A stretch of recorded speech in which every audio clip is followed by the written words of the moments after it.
Zaheerabad parliament నియోజకవర్గ ప్రజలకు ప్రత్యేక ధన్యవాదాలు.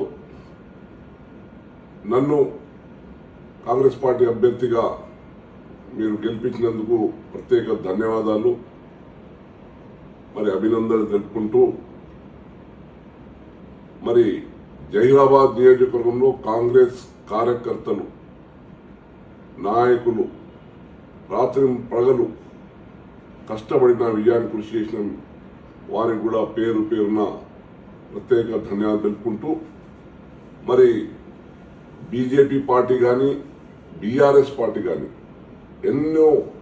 ప్రలోభాలకు చూపించినా లొంగకుండా మీరు నిజాయితీగా కష్టపడి నా విజయాన్ని కృషి చేసినందుకు ప్రత్యేకంగా జహీరాబాద్ నియోజకవర్గ ప్రజలకు, కష్టపడ్డ మా కాంగ్రెస్ కార్యకర్తలు పేరు